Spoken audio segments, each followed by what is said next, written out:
profe. Claro, pues, y en la noche estoy charlando, che. Bueno, larguemos ahora. Veamos si comparto la pantalla, amplío y comenzaríamos con el tema de ciclo de Carnot de aire estándar, lo que sería la unidad temática número 9. Y lo primero que nos pide esta unidad es el ciclo de Carnot de aire estándar. Ya habíamos visto el concepto de entropía, que hablaba sobre la calidad de la energía, de la direccionalidad en que se producía esa energía. Y luego tuvimos la unidad número 7, que hablaba de exergía, y en la exergía misma también nos habla de esa calidad de energía, pero del uso. Y si es una máquina reversible, podríamos sacarle el máximo trabajo útil, que desembocaría y terminaría con el concepto de exergía. Ahora lo que veríamos serían todos los ciclos de potencia que se pueden realizar en función de estos conceptos, ¿no? Como nos decía la segunda ley, siempre el calor se dirige de la temperatura más alta hacia el de menos temperatura, y todos los procesos reales se dirigen con esa dirección.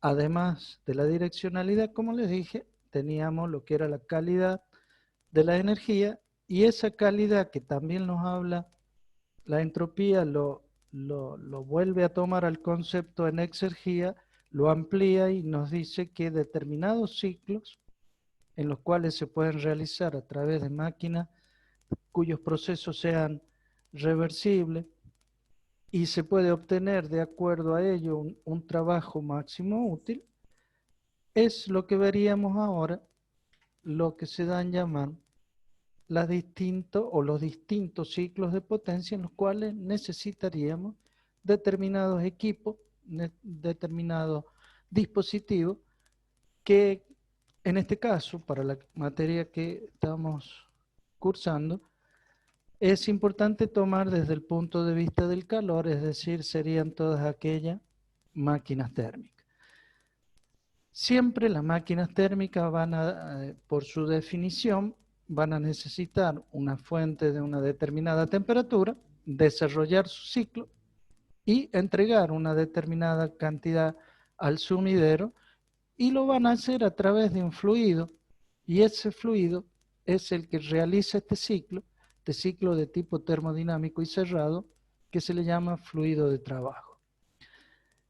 Estos dos cantidades de calores, ya habíamos visto también que la diferencia me podían definir la cantidad de calor que podía entregar ese dispositivo. Si ese dispositivo cíclico, que a su vez también hace ciclos de tipo mecánico, va a entregar una determinada cantidad de trabajo. Si esos ciclos realizados por esos dispositivos, estos ciclos termodinámicos, son procesos reversibles, constituido el ciclo por procesos reversibles, estaríamos entregando la máxima cantidad de trabajo útil, que desembocaría o definiría el concepto de exergía con una función de potencia que le habíamos llamado V. Recuerdan que estaba también en función de la energía interna, la entropía, era una función termodinámica de potencia, potencialmente con varias otras variables de estado. Entonces, en la práctica es posible lograr ciclos reversibles. Lo que les quiero decir, en la práctica real, máquinas reales no es posible, son todos procesos de tipo irreversible, en los cuales las máquinas reales siempre tienen una pérdida, no son tan exactos ni precisos como deberían de ser teóricamente, lo cual nos llevarían a todos una pérdida en su calor. Lo que nosotros haríamos es modelizar ciclos reversibles, y vamos a utilizar la teoría de los gases ideales para luego llevarlo, como siempre hacemos, a los gases reales, modelizando de esa forma un determinado ciclo, que en este caso lo vamos a llamar el muy conocido ciclo de Carnot. En definitiva, ¿qué estaríamos haciendo? Estamos modelizando a través de un ciclo, cuyo ciclo conformado por procesos ideales a través de un gas ideal, para luego trasladarlo hacia la práctica real, que serían todos los procesos irreversibles, y tomar ese valor como un máximo, como si fuese la eficiencia termodinámica a obtener, ¿sí? En este caso, veríamos lo que sería el ciclo de Carnot de aire estándar y ya veríamos a qué nos estamos refiriendo, ¿sí? No sé si tienen duda, avanzo un poquito más. Recuerden lo que era máquina térmica. Necesitábamos una fuente térmica, este dispositivo y un sumidero o algo, un depósito de energía para que pueda entregar esa cantidad de calor que es necesario para que desarrolle el ciclo y entregue esa cantidad de trabajo. Este ciclo de Carnot se origina allá por 1824 a través de Sadi Carnot. Bueno, cuenta la historia por ahí que el padre es en realidad el mentor de todo este ciclo y el que lo llevó a su libro y lo plasmó al concepto definitivamente fue su hijo, Sadi Carnot, ¿no? Eso dicen algunos libros muy buenos que están de termodinámica. Parte está en el Sengelball, ustedes lo pueden leer. Si no, hay un libro muy lindo que se llama Historia de la Energía y de los dispositivos, algo explica al respecto. Pero bueno, miren, fíjense desde cuándo. En 1824 estudió esa diferencia de temperaturas que había necesariamente para que desarrollen las máquinas térmicas su trabajo. A través de esa diferencia de calor, Carnot lo tomó como si fuese un trabajo que desarrollaría, o el trabajo que desarrollaría vendría relacionado con esa cantidad de calor, tanto la que recibe de la fuente como que la que entrega al sumidero, ¿sí? Para ello diseñó una máquina totalmente reversible, idealmente con dos procesos isotérmicos y dos procesos adiabáticos, ya lo veríamos en detalle. Y ese proceso idealizado con ese ciclo de tipo reversible, que teóricamente lo ponía en funcionamiento para entregar esa cantidad de calor, se le llama la máquina, o se conoce como la máquina de Carnot, ¿sí? Esa máquina de Carnot puede pensarse o idealizarse como un cilindro el cual contiene un pistón con un sistema de biela manivela para transformar un movimiento alternativo en un movimiento circular, y el que en el cilindro circula una cierta cantidad de gas. Este gas, utilizamos la teoría del gas ideal y funciona intercambiando calor entre la fuente térmica o el lugar en que recibe calor se le llama fuente térmica, que lógicamente es ese recinto, esa fuente, teóricamente se mantiene a una temperatura constante y devuelve hacia el sumidero, hacia el medio, hacia donde se encuentra este dispositivo, una determinada cantidad de calor a una temperatura menor. Esa temperatura menor que tiene ese lugar, ese sumidero, es generalmente tomado como si fuese el medio ambiente, ¿no? Esa transferencia que hay entre los dos calores puestos en juego, el gas en el cilindro se desarrollaría primeramente en una forma isotérmicamente y luego, como les dije, entre una expansión y una compresión de tipo adiabática. Fíjense ustedes, entonces tenemos dos isotérmicas cuando recibe esa cantidad de calor, porque se idealiza diciendo que por más que la máquina le saque una determinada cantidad de calor, no variará la temperatura de la fuente.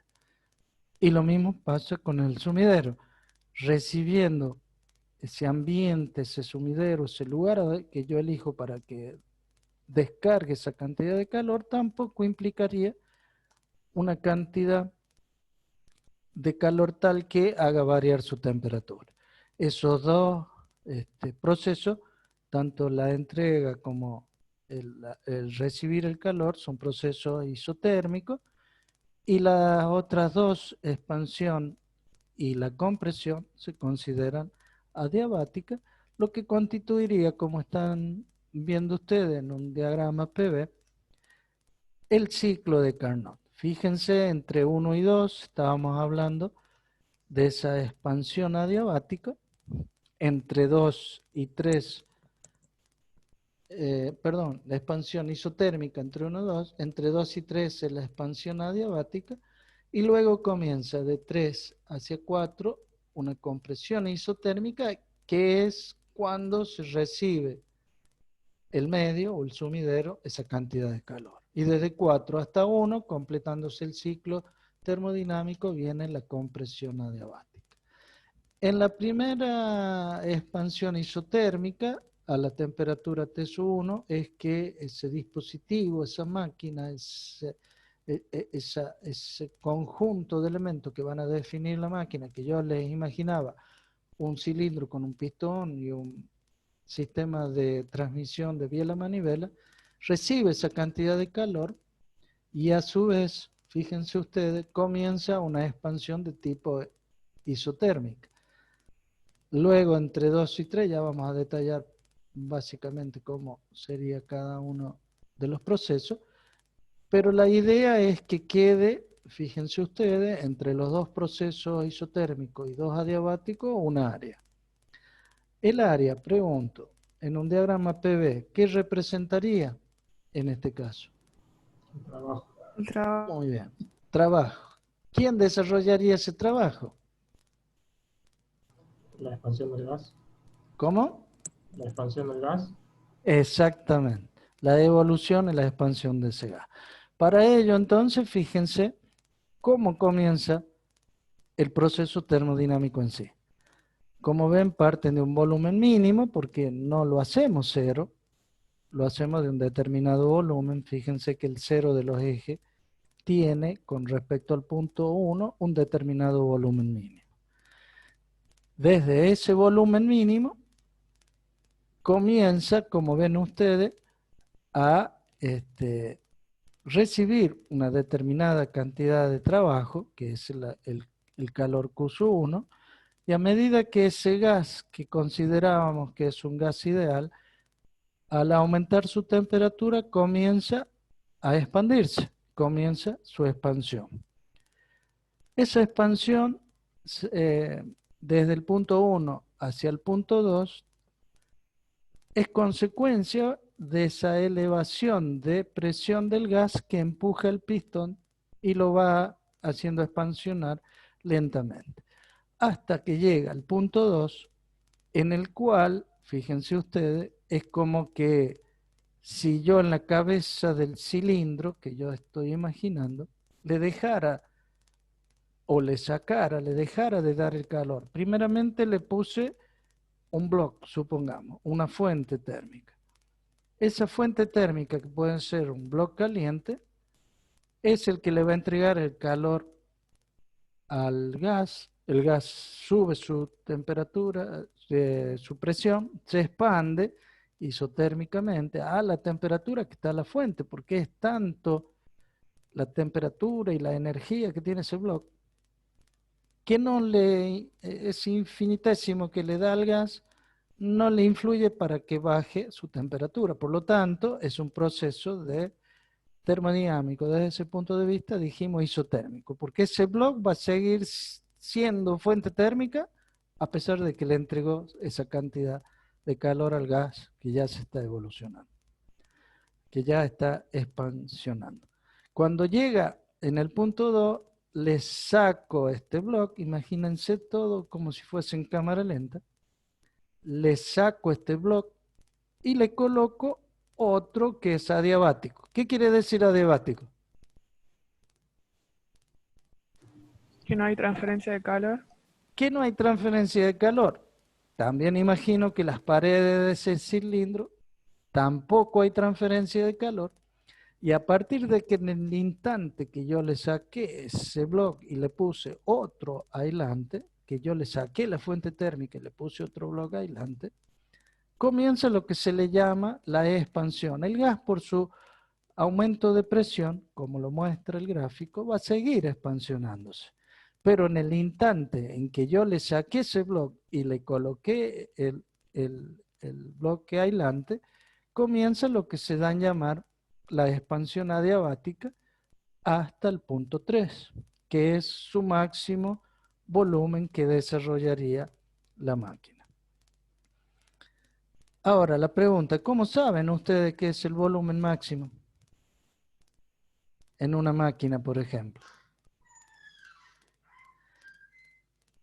Fíjense ustedes, cuando llego al punto 3, no aumenta más, comienza a disminuir.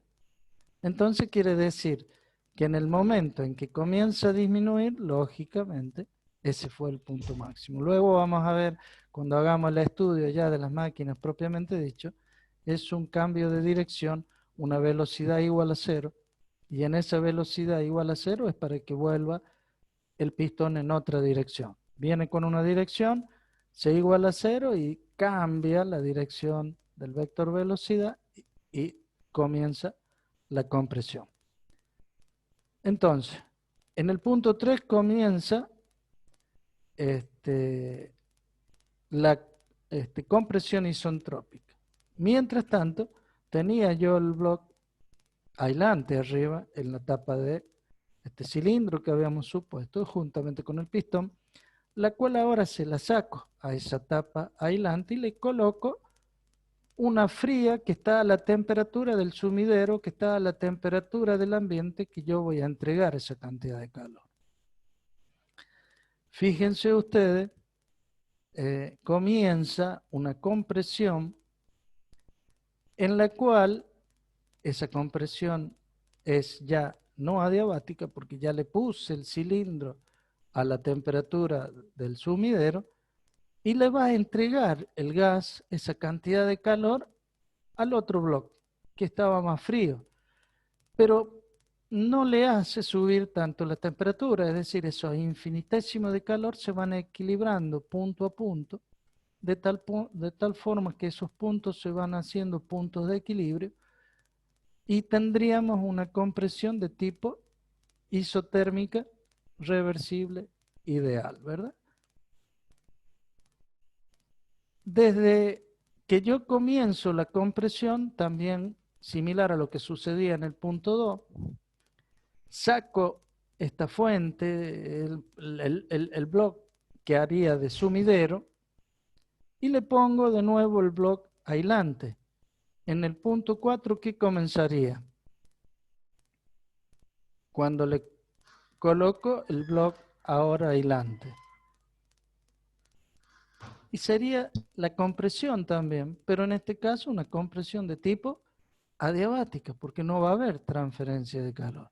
Es decir, que al colocarle de nuevo este bloque que no transfiere calor, sigue la compresión adiabáticamente hasta volver en su punto mínimo, de volumen mínimo, para comenzar otra vez el ciclo tanto termodinámico como el ciclo mecánico. Fíjense ustedes que yo le resalté los puntos en los cuales teóricamente cambia, ¿verdad? Como abruptamente cambia, en un punto determinado pasa de isotérmicamente a adiabáticamente, o la expansión isoterma a una expansión adiabática. Y lo mismo con la compresión.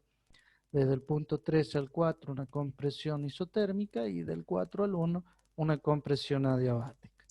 Fíjense ustedes cómo yo les separé dos tipos de ciclos. Por un lado, el ciclo termodinámico, y por otro lado les iba haciendo imaginar cómo evolucionaría ese pistón dentro del cilindro con un sistema de transmisión que sería un ciclo de tipo mecánico, ¿sí? Ahora, no sé si les quedó claro la idealización.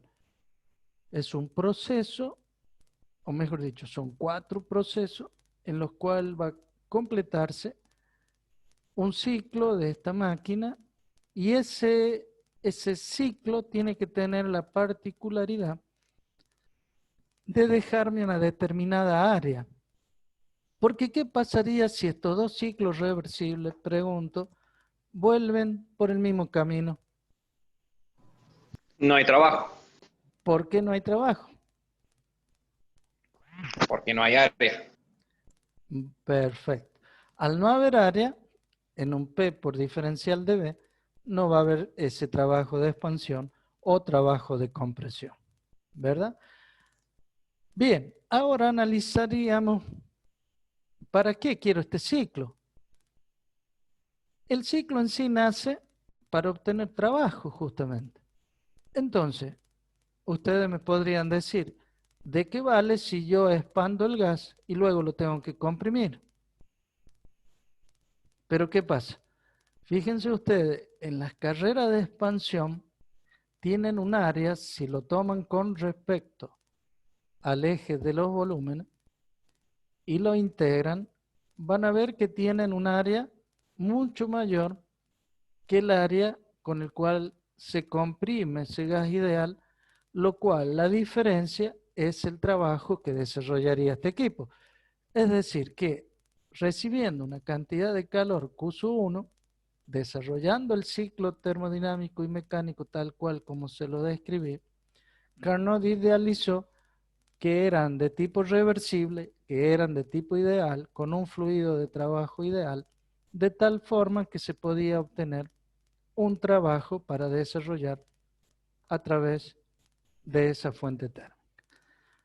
En las filminas que vienen van a ver la explicación de todos los que yo le dije paso por paso y van a ver que en el calor Q1, fíjense ustedes, al desarrollarlo isotérmicamente, la variación de energía interna es igual a 0. Por lo tanto, todo el trabajo que recibe, perdón, todo el calor que recibe lo puede desarrollar en ese trabajo. Lo mismo pasa desde el punto 2 en adelante, pero en este caso, en el punto 2 en adelante estamos hablando de una expansión adiabática. En ese caso, la expansión adiabática, el calor es igual a 0, por lo tanto, la variación de energía interna desde el punto 2 es el que va a obtener un trabajo que va a ser mayor a 0.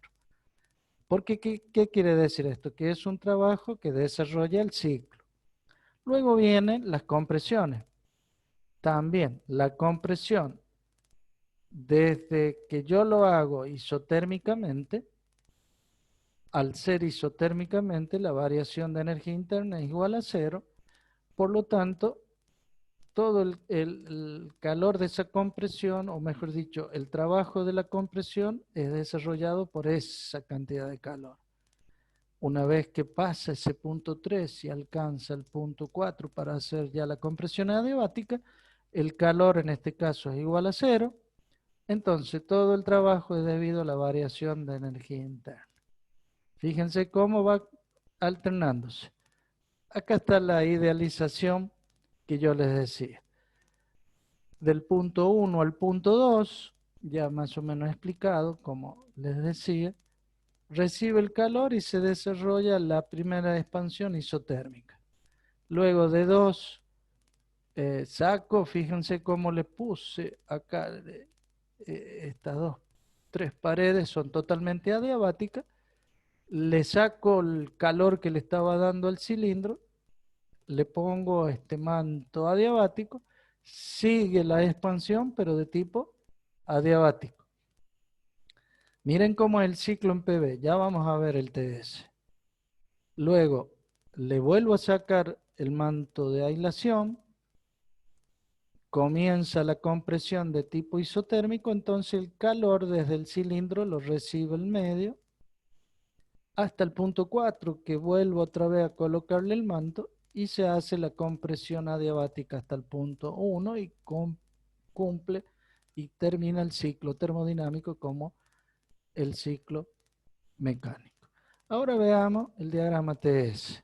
En el diagrama TS, entre el punto 1 y el punto 2, habíamos dicho que es a temperatura constante, por lo tanto, es una línea perpendicular al eje de la ordenada, que es el de las temperaturas, se mantiene constante, recibe la cantidad de calor que habíamos hablado, y desde el punto 2 hacia el punto 3 sigue la expansión, pero en este caso es a entropía constante. ¿Por qué? Porque habíamos dicho que era adiabático, y si era adiabático, también era de tipo isentrópico.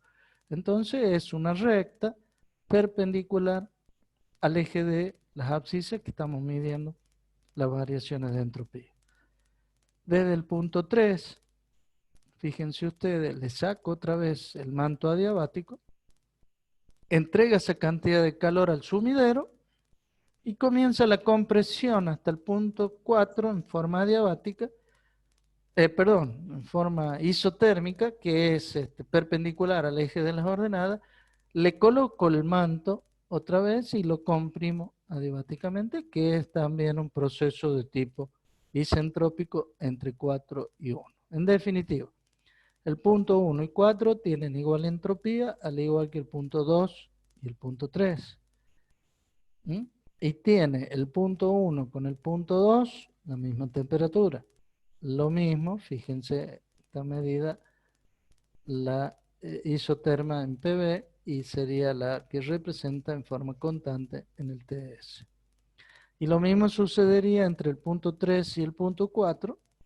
Es una compresión isotérmica en la cual la temperatura en 3 es igual a la temperatura en 4. Fíjense cómo en rojo sería la flechita que ingresa la cantidad de calor al ciclo, y en azul son todos aquellos que la devolvemos al sumidero. ¿Sí?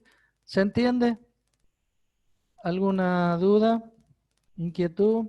Esto es a través de lo que sería entre el pistón y el cilindro, conformando un fluido de trabajo, considerando un gas ideal. ¿Sí? Como habíamos dicho que el ciclo de la máquina térmica de Carnot era reversible, quiere decir que podemos invertir. Si podemos invertir todos los procesos, ¿qué significaría desde el punto de vista termodinámico? Habíamos dicho primero que una fuente térmica a este ciclo le entrega una cantidad de calor al gas, el gas desarrolla un trabajo y luego le devuelve al medio una determinada cantidad de calor, completando entre el ciclo termodinámico y el ciclo mecánico. Pero ¿qué pasa si lo invertimos? Tendríamos que invertir todo, ¿verdad? Tanto los ciclos como la direccionalidad de los calores y la direccionalidad del trabajo. ¿Qué significaría, volvamos al ciclo, invertir, en este caso, el ciclo? Entre lo que sería la expansión, fundamentalmente las expansiones de trabajo que entrega el sistema, ¿estaría el sistema entregando trabajo si invertimos el ciclo? Pregunto. No, No.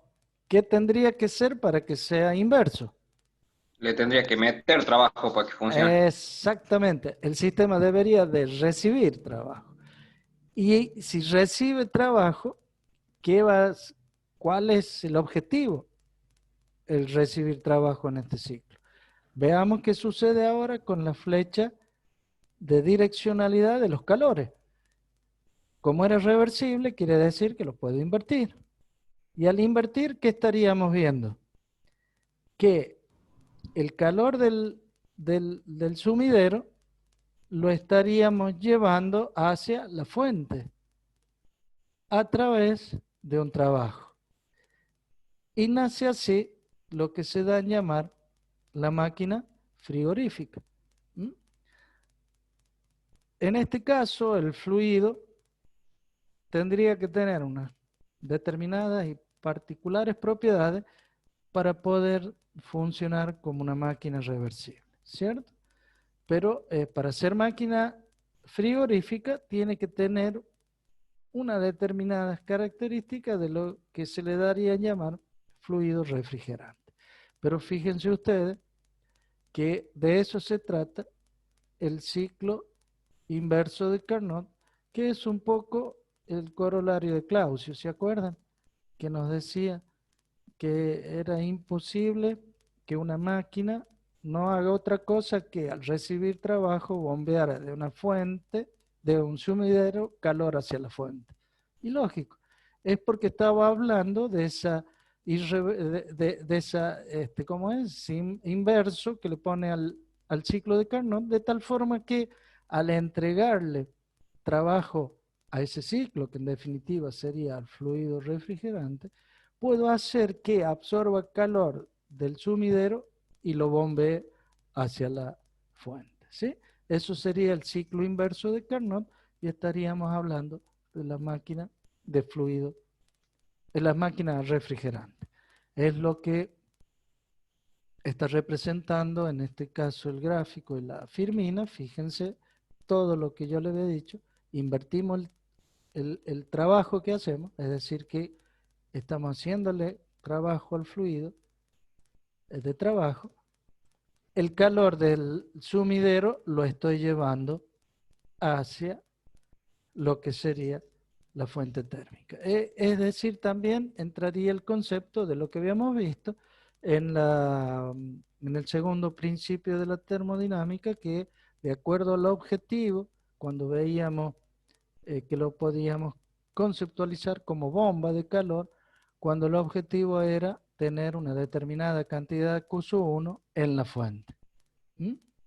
O podríamos tomarlo como máquina frigorífica si el objetivo era enfriar un determinado lugar, que en este caso sería sacarle calor al sumidero y llevarlo hacia la fuente térmica. Es como que quisiéramos refrigerar la habitación a través de un compresor que tiene un fluido refrigerante que le saca calor a la habitación y se lo lleva hacia afuera, hacia la fuente, en este caso, que tiene mayor temperatura.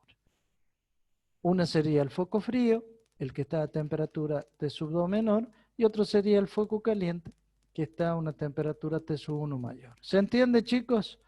¿Alguna duda? Esto es importante que conceptualicen bien para poder entender el año que viene lo que sería todo lo que es máquinas térmicas propiamente dicho, ¿no? Se trabaja muy precisamente con el ciclo de Carnot. Profe, Bien, sí, escucho. una duda.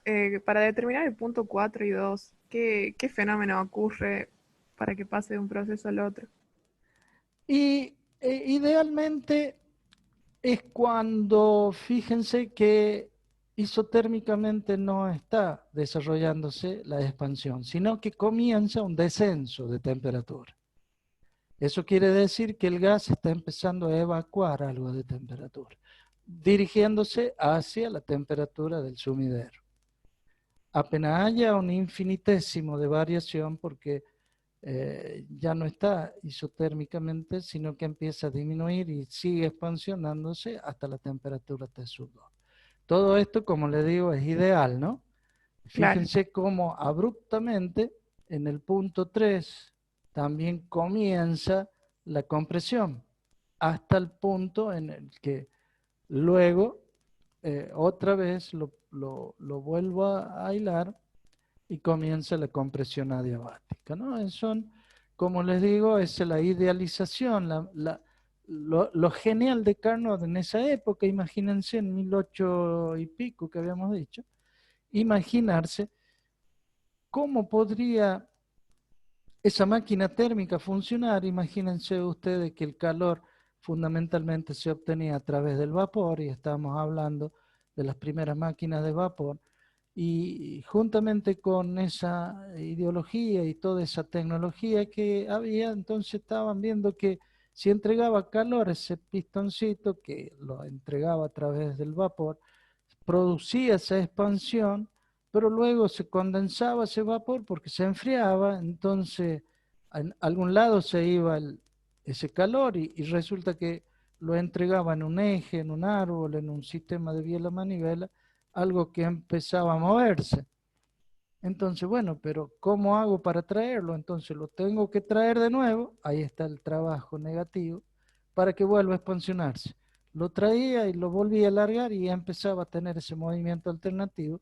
De ahí la genialidad de pensar en que eran dos procesos en los que no variaba la temperatura de la fuente ni del sumidero para desarrollar ese trabajo, ¿no?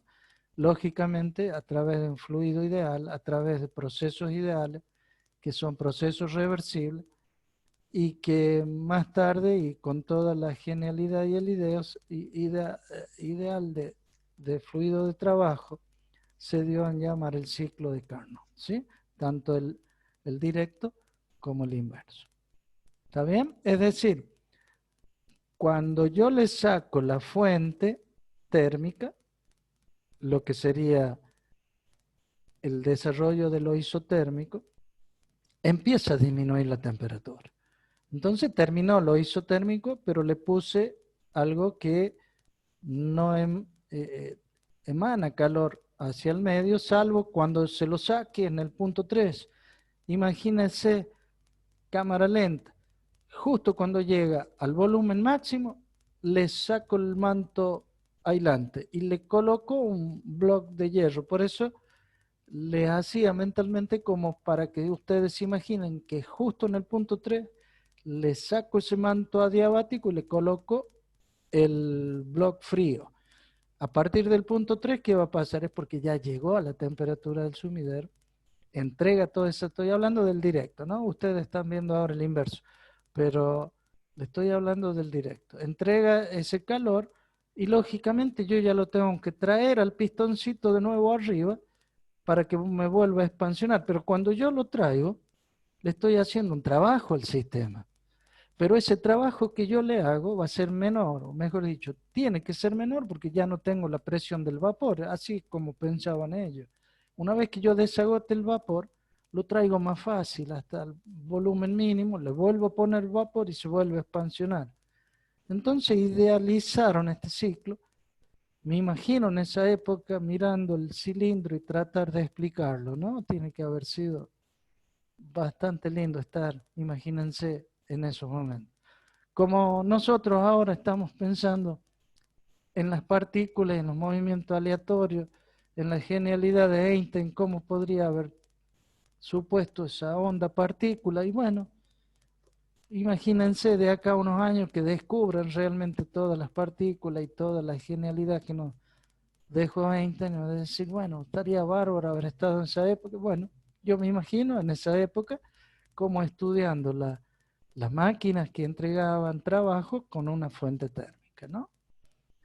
Pero ahí no termina todo, porque encima ya estaban tirándose los primeros enunciados, tanto el de Kelvin, Planck y de Clausius, en que nos decía, fíjense ustedes, una máquina térmica no puede operar intercambiando calor con un solo depósito y un refrigerador no puede funcionar sin una entrada neta de energía. Es decir, es esa manera de tratar de explicar los dos teoremas, los dos corolarios, las dos formas de explicar lo mismo, en los que por un lado explicamos lo que es la máquina térmica, de Kelvin Planck, y lo de Clausius, que es lo que yo le decía, la máquina frigorífica. En definitiva, estábamos hablando de lo mismo, y esta genialidad de un ciclo inverso a través de un gas perfecto que nos llevó a que don Carnot nos tirara su principio.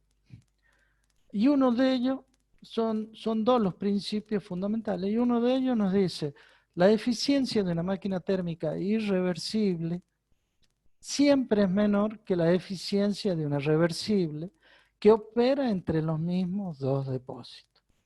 Como ven en el gráfico, ustedes tienen una máquina irreversible y una máquina reversible que está funcionando entre un depósito de alta temperatura y un depósito de baja temperatura.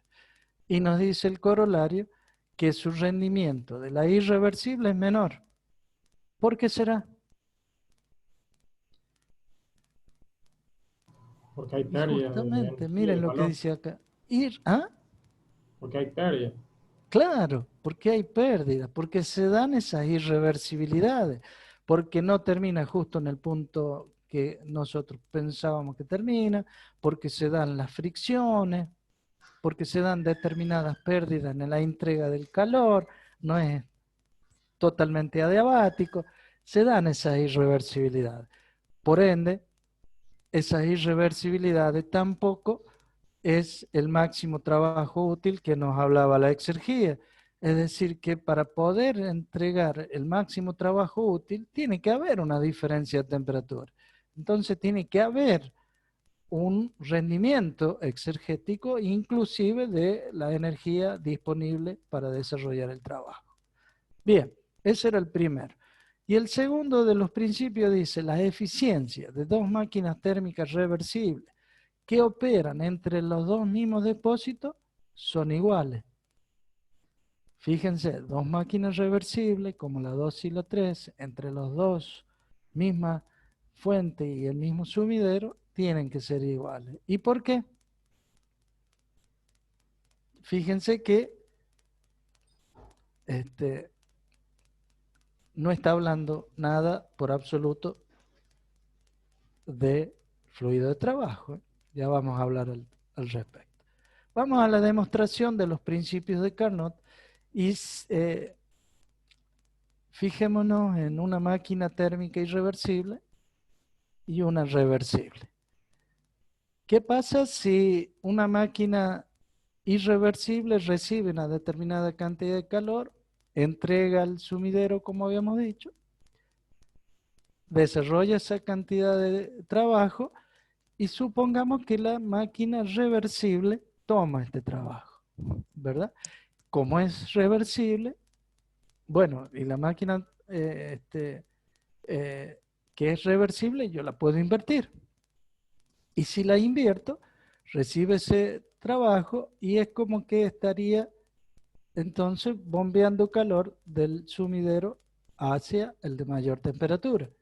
Si ustedes ven en los gráficos, van a notar que se cancelan los calores y directamente lo que está haciendo es sacando los calores y los trabajos, fíjense que se cancelan. Es como que la diferencia por ser irreversible, este es menor, es distinto.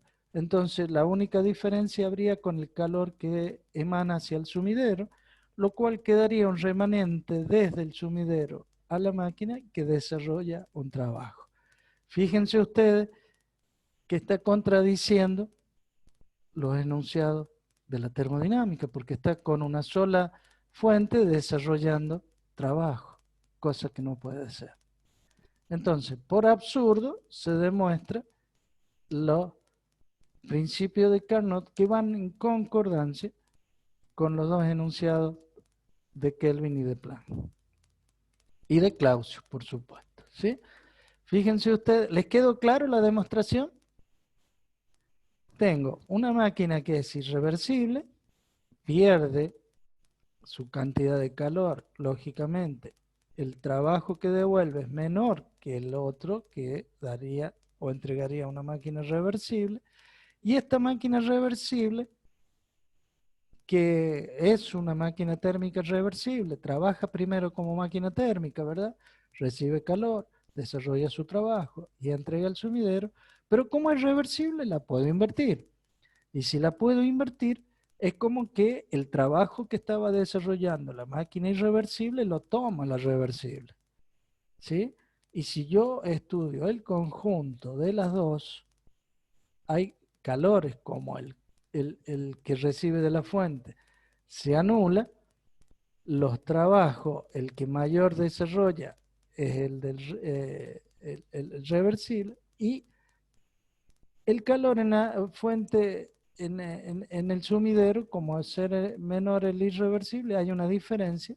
Entonces queda que el calor que toma el reversible la máquina desde el sumidero es mayor, ¿ven? Queda la flechita por la diferencia. Y como los trabajos era uno también menor, porque el calor el trabajo desarrollado por la máquina reversible mayor que la irreversible, queda como un pequeño calor y queda como un pequeño trabajo sin que participe el depósito de alta temperatura. Cosa que no es en concordancia con el segundo, con los corolarios de Kelvin, Planck y Clausius. De esa manera queda demostrado que entonces los principios de Carnot, que yo lo puedo hacer que violando los principios de Carnot, también es un absurdo y violaría los enunciados de Kelvin, Planck y Clausius. Por lo tanto, la máxima cantidad de trabajo que se puede obtener en una máquina de este tipo es la de Carnot. Entonces, él plantea lo que se da en llamar la eficiencia térmica de Carnot como el cociente, acá para no hacer mucho lío con fórmula, directamente yo le puse la eficiencia térmica, el cociente del trabajo desarrollado en función del calor que recibe. Si yo distribuyo el calor, queda 1 menos Q sub L sobre Q sub H. Donde Q sub H, bueno, acá lo aclaro porque por ahí le ponía T1, T2, pero yo estoy hablando que es el calor que transfiere hacia la máquina térmica del depósito de alta temperatura. Y el Q sub L sería el calor que rechaza a la temperatura T sub L, que podríamos también llamarle T sub 2. En las máquinas térmicas reversibles, el cociente de transferencia de calor en relación con las temperaturas, ¿se acuerdan cuando veíamos el principio cero? Es decir que en las máquinas térmicas reversibles, los cocientes de los calores son directamente proporcional al cociente de las temperaturas. Entonces yo lo puedo, ya sabiendo conceptualmente anteriormente visto, lo puedo reemplazar por las temperaturas y queda como que la eficiencia térmica de Carnot es igual a 1 menos la temperatura de la menor, es decir, del sumidero, con respecto a la fuente. Es decir, 1 menos el cociente de la temperatura menor sobre la temperatura mayor.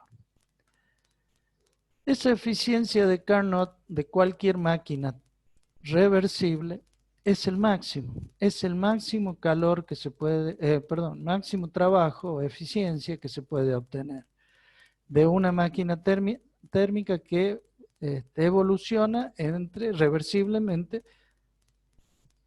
entre esos 4 procesos. Podemos decir también que todo aquel diagrama o todo aquel proceso que se desarrolla irreversiblemente, entonces tendría menor eficiencia.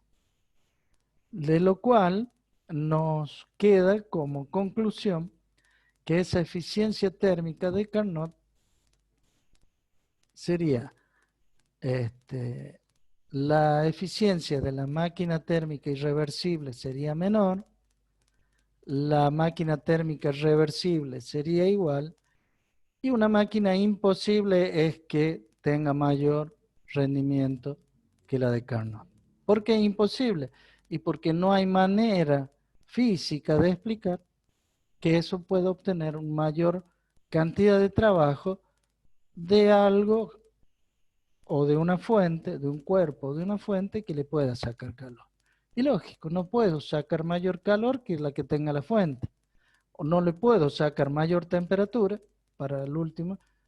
Fíjense que quedan en función de las temperaturas. No puedo sacarle mayor temperatura de la que tiene la fuente de calor.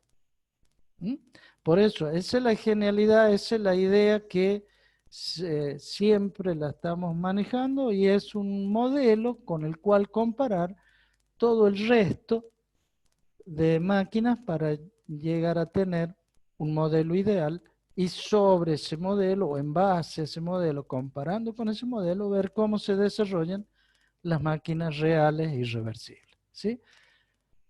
Entonces, nos queda por decir que la eficiencia de una máquina térmica irreversible es siempre menor que la eficiencia de una máquina reversible que opera siempre en los mismos depósitos y sumideros, ¿no? La eficiencia de las máquinas térmicas reversibles que operan en los mismos depósitos y sumideros tienen el mismo rendimiento y las eficiencias térmicas reales pueden maximizarse, es decir, tratar de buscar la máxima eficiencia. ¿Cómo? A ver, pregunto, ¿cómo harían ustedes en esta eficiencia térmica? Ya tienen que haber leído la transparencia, pero ¿cómo harían para aumentar este rendimiento en las máquinas de térmica reales? Y yo tendría que disminuir el sustraendo. Y para disminuir este número, ¿qué tengo que hacer? O aumentamos la fuente térmica, temperatura de la fuente térmica, o ¿cómo más puede disminuir? disminuyendo lo que entrega el sumidero. Claro. Bueno, eso es lo que se busca en la realidad. En las máquinas térmicas se trata de eficientizar lo más posible, tratando de minimizar las pérdidas, de corregir que no haya tantas pérdidas de trabajo para aumentar la máxima eficiencia termodinámica. Entonces volveríamos a lo que era y podemos convertir fácilmente entonces otra forma de trabajo, es decir, la energía en trabajo, pero lo que se convierte en calor en las máquinas térmicas, siempre el máximo, siempre el hito a llegar es la eficiencia máxima térmica de Carnot, ¿sí? Bueno, nos quedaría definir ahora las consideraciones, porque no se olviden que el título dice máquina térmica o aire estándar, de aire estándar. ¿Cuál es la consideración básica que deberíamos hacer? Bueno, esta transparencia dice lo que estuvimos viendo recién, ¿no? Tratar de bajar la fricción, todos los procesos de expansión y compresión ocurren en cuasi equilibrio. Todo esto es lo que se busca para eficientizar al máximo las máquinas reales, llevar a que sea la máxima. Es lo mismo que estuvimos viendo recién, ¿no? Pero me quiero apurar porque ya me queda poco tiempo. En ese sentido, quiero definirle las suposiciones de aire estándar. Habíamos dicho, fíjense ustedes que nada, se habló del fluido de trabajo. Fíjense, la eficiencia térmica depende del fluido. No, si hablamos directamente de su temperatura, ¿verdad? Y de los procesos. Pero al hablar de suposiciones de aire estándar, en los distintos ciclos de potencia siempre se idealiza y se busca que este fluido sea y permanezca como gas durante todo el ciclo. Fíjense que es una idealización que nos lleva a la modelización, como le digo, del equipo, porque en realidad en el ciclo mecánico yo tengo que eliminar los gases producto de la combustión para que entre aire nuevo y pueda desarrollar la combustión. Si no, no habría oxígeno para lo mismo. Si no, yo estaría trabajando siempre con los gases producto de la combustión que ya desarrollaron su combustión y no permite una buena expansión, combustión y expansión. Por eso también es bueno desde ese punto de vista.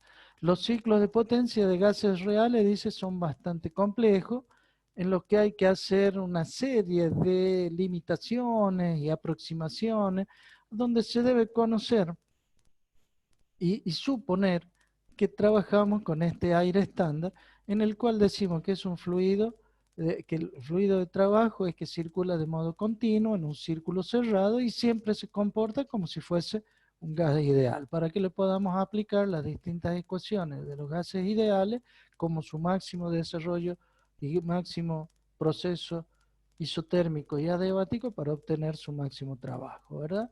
Todos estos procesos que integran el ciclo son internamente reversibles. Recuerden que hablábamos de fronteras hacia adentro y no hacia afuera. Por eso decimos también en la suposición de aire estándar que los procesos son de ciclo internamente reversible.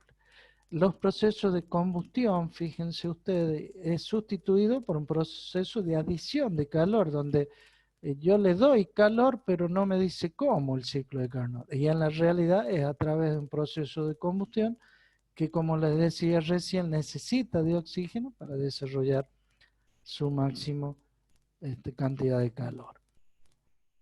El proceso de escape también, fíjense, es sustituido por un rechazo que decíamos a través de un bloque ideal que le poníamos, le sacábamos el manto adiabático y le colocábamos un bloque para que pueda evacuar el calor, pero en realidad tiramos esa cantidad de gas producto de la combustión caliente, que es la cantidad de calor que recibiría el sumidero, la fuente, ¿sí? Entonces, por eso es que se hace esas suposiciones de que es aire estándar para tratarlo como gas ideal y que va evolucionando cíclicamente sin perjuicio de sus características y condiciones para poder evolucionar sin ningún problema. Además, se considera que los calores específicos, que ya vamos a ver cuando analicemos detenidamente en máquinas térmicas, sobre todo en el año que viene, esos calores específicos varían con la temperatura, pero en este caso lo suponemos que son constantes y que no tienen mayor implicancia. También es una suposición útil para evolucionar el ciclo de Carnot en sus consideraciones de aire estándar, ¿no? En la suposición, entonces, lo que se permite es simplificar de manera considerable ese análisis para tener un modelo ideal a seguir y luego permitir el estudio y ver cómo podemos eficientizar, como les decía recién, o aumentando la temperatura de la fuente o tratando de disminuir al máximo la de sumidero, de tal forma que el área, porque en definitiva es eso, lo que estamos buscando es aumentar lo máximo posible el área que sería lo representado por el trabajo que está desarrollando este ciclo. No sé si tienen alguna pregunta. Con esto quedaría terminado el primer tema de la bolilla número 9, que sería ciclos de potencia, en particular ciclo de potencia de Carnot de aire estándar.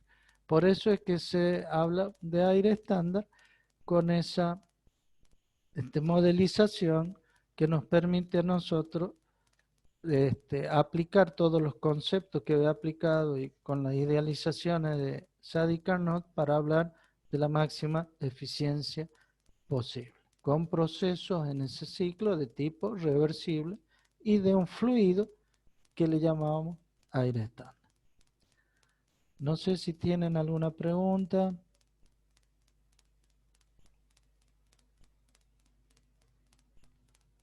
¿Estamos todos bien? Profe, por lo menos de mi parte, ¿no? Profe, una consulta. Sí, dígame. En la parte del ciclo de Carnot, las dos partes son adiabáticas. Sí. En un proceso real, cuando estoy trabajando con una máquina de verdad, ¿cómo las consigo? No, es que no, es es imposible que sea adiabática. Se trata O sea, de sí, que sea lo más adiabático posible, pero no, en realidad siempre hay una pérdida de calor, por eso se habla que las máquinas irreversibles siempre tienen una pérdida, por eso decíamos que siempre la eficiencia de una máquina irreversible es menor, justamente por esa pérdida.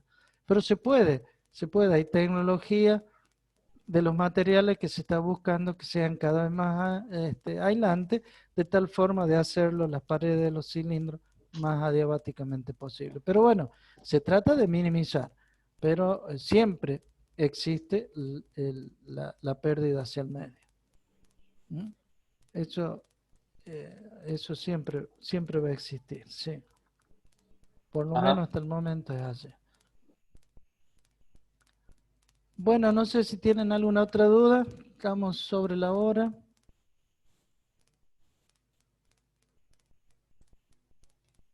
No, Bueno, profe. chicos, Parece nos que no, estamos viendo, como les decía, la